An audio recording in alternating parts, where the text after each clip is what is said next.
आपको अगर YouTube पे आना है, आपको ये सोच के कभी नहीं आना है ओह माय गॉड एटू सर का तो बहुत बड़ा स्टूडियो है, या कैरी बनाटी का तो बहुत बड़ा स्टूडियो बना रखा है, टेक्निकल गुरुजी का तो बहुत बड़ा स्टूडियो है, लोगों ने बहुत बड़ा सेटअप बना रखा है, किसी ने कैमरा ले रखा है, किसी ने माइक ले रखा है, इतने महंगे महंगे इक्विपमेंट, जब मेरे पास पैसे होंगे तब मैं करूंगा, ये गलत है। अगर आप ये सोच रहे हो कि मेरे पास इक्विपमेंट होंगे मैं तभी स्टार्ट करूंगा या मैं इक्विपमेंट के लिए मैं पैसा खर्च करूंगा, नहीं। जब मैंने आपको बोला you have to start small, मैं आपको ये भी कह देता हूं कि आपको इन दैट केस जैसे आप वीडियोस बना रहे हो उससे भी आप छोटे से शुरू कर सकते हो। मैं आपको बताता हूं शॉर्ट्स में 500 से 550 वीडियोस सिर्फ मोबाइल से बनाए थे। ये वाला मोबाइल आज भी है मेरे पास, 550 वीडियो सिर्फ मोबाइल से बनाए थे। एक माइक आता है 500-600 रुपए का आता है, बोया का माइक होता है। मोबाइल लिया सैमसंग का है, आजकल तो इतने बढ़िया स्मार्टफोन आ रहे हैं, उनका कैमरा इतना अच्छा होता है। मोबाइल तो आपके पास 5,000 से 10,000 का अच्छा मोबाइल आ जाएगा। अगर डे लाइफ का वीडियो बनाओगे, बोया का माइक यूज करोगे, आप वीडियो बना सकते हो। आपको कोई बड़ा सेटअप की जरूरत नहीं है, आप सोच भी नहीं सकते। 4 से 5,000 वीडियो सिर्फ मोबाइल से बनाया मैंने। लेकिन आप ये मत सोचो कि मेरे को बहुत बड़ा कैमरा खरीदना है मैं तभी कुछ कर पाऊंगा, या अच्छा माइक लेना तभी कुछ कर पाऊंगा। क्या मरने के बाद एक माँ अपने बच्चे को जन्म दे सकती है? अब आप लोग कहेंगे कि कैसा सवाल है, ऐसा थोड़ी पॉसिबल है, लेकिन ये पॉसिबल है। एक प्रेग्नेंट महिला मरने के बाद भी अपने पेट में पल रहे बच्चे को सक्सेसफुली जन्म दे सकती है। पर सवाल यह है कि यह होता कैसे है? तो डॉक्टर्स और साइंटिस्ट इसके पीछे यह तर्क देते हैं कि अगर किसी महिला की मौत उसकी प्रेगनेंसी के दौरान या फिर डिलीवरी के दौरान हो जाती है और अगर बच्चा मैच्योर्ड है तो मरने के बाद बॉडी में बनने वाली गैसेस इतना ज्यादा प्रेशर पैदा करती हैं कि बच्चा शरीर से बाहर निकल जाता है। गाइस, इसी को ही कॉफिन बर्थ कहा जाता है। अब हमारे लिए ये किसी चमत्कार से कम नहीं है।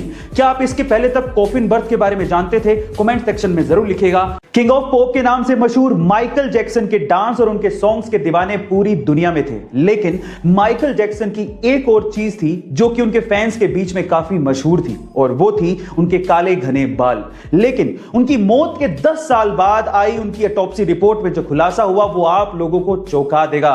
उनकी ऑटोप्सी रिपोर्ट में यह खुलासा हुआ है कि माइकल जैक्सन के सिर पे एक भी बाल नहीं था। वो जब भी पब्लिक अपीयरेंस और परफॉर्मेंस के लिए जाते थे तो वो सिर पे विग पहनकर जाते थे।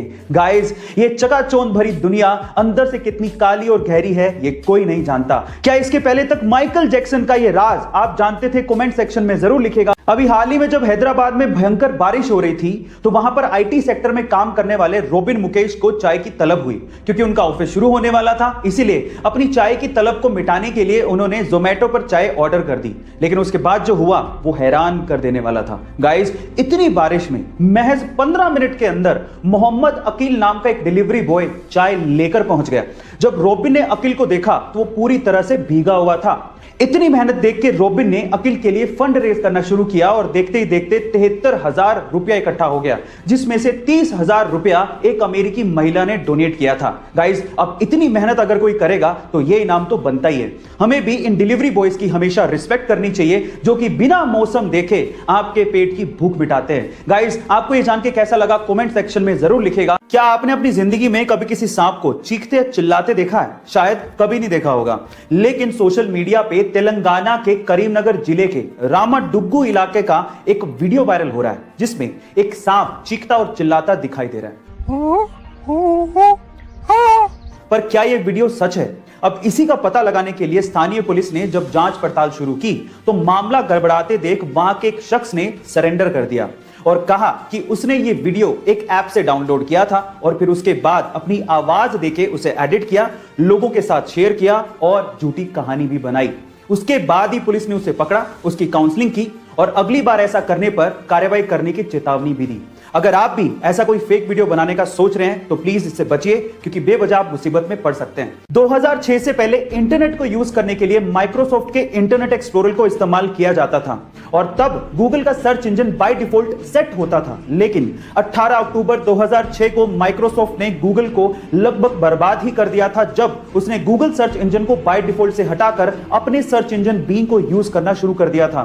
तब गूगल को 300 मिलियन यूजर्स का नुकसान हुआ था। गाइस, अगर तब सुंदर पिचई गूगल में ना होते तो शायद आज गूगल का अस्तित्व खतरे में पड़ जाता, क्योंकि तब सुंदर पिचई की अगुवाई में गूगल ने अपना वेब ब्राउजर क्रोम 2008 में लॉन्च किया था, जो कि आज दुनिया का नंबर 1 वेब ब्राउजर है। गाइस, क्या आपको पता है कि हमारे समय का एल्बर्ट आइंस्टाइन या फिर आइजैक न्यूटन किसे कहा जाता है? चलिए मैं आपको बताता हूं। वो है एक 9 साल का बच्चा जिसका नाम है सोबरेनो आइजैक बारी।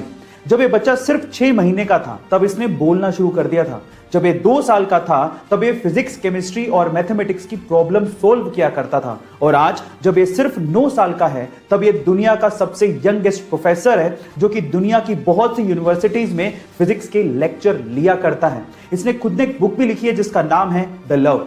इसके नाम में आइजैक, सर आइजैक न्यूटन से इंस्पायर्ड है। गाइस, आपको इस बच्चे के बारे में जान के कैसा लगा, चैट सेक्शन में जरूर लिखेगा।